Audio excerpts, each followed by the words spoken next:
Hello everyone. Today we will start about the poem that is geography lesson from English Honeydew. So this is the poem that is geography lesson. It is written by Zulfikar Ghosh, who is born in India before independence but migrated to Pakistan and now he's in West. So let's start. Can you imagine what your city would look like if you saw it from 10,000 feet above the ground? So यहाँ पे आपसे पूछा गया है poets ने कि आप imagine कर सकते हो कि जब आप कभी 10,000 फीट मतलब अपने ग्राउंड से ऊपर रहते हो तो सिटी कैसे दिखाई देती है. Neatly planned and perfect in proportion like a geometric design, it would strike you as something very different from what it actually is while you are in the thick of it. ठीक है. Of course जब हम ground से ऊपर उठ के city को देखते हैं, ठीक है, तो वो क्या है, ज्योमेट्रिक डिज़ाइन की तरह लगती है, एक प्लान एंड परफेक्ट लगती है, ठीक है. लेकिन जैसे ही आप नीचे अपने उस ग्राउंड फ्लोर पे आते हो या ज़मीन में आते हो तो वही चीज़ आपको थोड़ी कॉम्प्लिकेटेड या डिफरेंट दिखाई देती है. ठीक है. Here is a poet's description of just such a view of the city and some questions that come to his mind. ठीक है. तो यहाँ पे पोइट ने डिस्क्राइब किया है एक पोएम के थ्रू कि किस तरीके से जो सिटी है वो अबव द ग्राउंड कैसे दिखाई देती है, ऊपर से कैसे दिखाई देती है, एंड उसके माइंड में कुछ क्वेश्चंस आते हैं उससे रिलेटेड. ठीक है. सो when the jet sprang into the sky it was clear why the city had developed the way it had.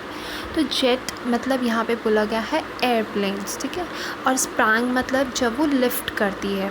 तो जब एयरप्लेन लिफ्ट करती है स्काई में, उठती है स्काई में, तब क्योंकि वो थोड़ी हाइट पे आ जाती है तो कोई देख सकता है कि सिटी जिस तरीके से बनाई गई है वो ऐसी क्यों बनी है. Seeing it scale 6 inches to the mile. ठीक है. तो यहाँ पे क्या है, जब वो 6 इंचेस थोड़ा सा ऊपर उठ जाता है एयरप्लेन में बैठ के तो वो देख सकता है कि सिटी को ऐसा क्यों बनाया गया है.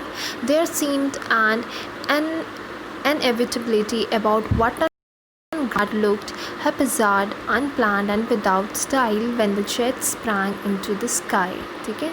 तो यहाँ पे बोला गया है कि ये बहुत inevitability मतलब unavoidable, हम अवॉइड नहीं कर सकते उसे क्योंकि वो ऊपर से कैसे दिखाई देती है, विदाउट प्लान. हैपहज़ार्ड मतलब होता है विदाउट प्लान, जिसका कोई प्लान नहीं है. ठीक है. सिस्टमेटिक नहीं लग रहा है उसको ऊपर से देख के. अनप्लान्ड है, उसका कोई स्टाइल नहीं है. तो ये क्या है जो पोएट है, ये when the jet sprang into the sky, जब एयरप्लेन ऊपर स्काई पे होता है या थोड़े कितने इंचेस, 6 इंचेस की हाइट पे है, तब उसको ऐसा लगता है कि जैसे सिटी ऐसी बनाई गई है जिसका कोई प्लान नहीं है, जिसका कोई स्टाइल नहीं है. ठीक है. और इसको देख के अवॉइड नहीं कर सकते. सेकेंड पार्ट में दिया गया है when the jet reaches 10,000 feet, जब एयरप्लेन 10,000 फीट पे पहुंचता है, it was clear why the country had cities where the rivers ran. तो यहाँ पे बोला गया है कि अब जो पोएट है उसको क्लियर हो जाता है कि जो सिटीज़ है वो रिवर के आसपास क्यों हैं, जो वैलीज़ बनाई गई हैं वो रिवर के आसपास क्यों स्टैब्लिश हुई हैं, क्यों बनी हुई हैं. The logic of geography that land and water attracted man was clearly delineated. ठीक है. तो यहाँ पे जो पोइट है वो देख सकता है, delineated means shown, देखना. ठीक है. तो यहाँ पे वो देख सकता है कि ऑफ कोर्स जो लोग हैं, जो पॉपुलेटेड मैन है, वो क्या है, लैंड एंड वाटर की तरफ अट्रैक्ट होते हैं और इसकी वजह से वो देख सकता है कि जहाँ जहाँ पानी है और जहाँ पे लैंड है वहाँ पे पॉपुलेशन बहुत ज़्यादा है, वहाँ पे सिटी स्टैब्लिश्ड है. ठीक है. नेक्स्ट है when the jet rose 6 miles high it was clear the earth was round. और जब एयरप्लेन 6 miles हाई चला जाता है, ऊपर चला जाता है, तो पोइट को समझ में आ जाता है कि अर्थ क्या है, राउंड है. वो देख सकता है कि अर्थ राउंड है. And that it had more sea than land, और हमें पता है कि अर्थ में क्या है, सबसे ज़्यादा सी है लैंड की बजाय। तो यहाँ पे पोइट देख सकता है कि अर्थ राउंड है और अर्थ में लैंड की बजाय सबसे ज़्यादा क्या है, सी है, वाटर है।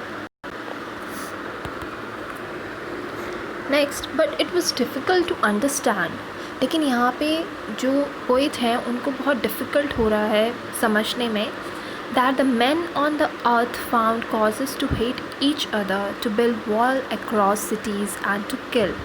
तो यहाँ पे पोइट समझ नहीं पा रहे हैं कि जो अर्थ में लोग रहते हैं वो एक दूसरे को क्यों हेट करते हैं, क्यों नफ़रत करते हैं, क्यों उन्होंने वॉल्स खड़ी कर रखी है। वॉल्स यहाँ पे मतलब होता है बॉर्डर्स, ठीक है। तो यहाँ पे उन्होंने बॉर्डर्स क्यों बना रखी है, across the city and to kill, वो एक दूसरे को क्यों मारते हैं। From that height it was not clear why, उसे सब कुछ क्लियर है। वो जब 6 इंचेस था, फर्स्ट पैराग्राफ में आप देख सकते हैं, जब वो 6 इंचेस में था पोइट, तो उसको क्लियर था कि जो सिटी है वो अनप्लान नहीं है, ठीक है, उसका कोई स्टाइल नहीं है, वो एक प्रॉपर वे में बिल्ड नहीं है, ठीक है। और जब वो 10,000 फीट आया तो उसे ये भी क्लियर हो गया कि रिवर्स के पास इसलिए बसे हैं क्योंकि जो मैन हैं उन्हें वाटर और लैंड की ज़रूरत पड़ती है, इसकी वजह से वो रिवर्स के पास पूरी की पूरी वैली या सिटी बसी हुई है।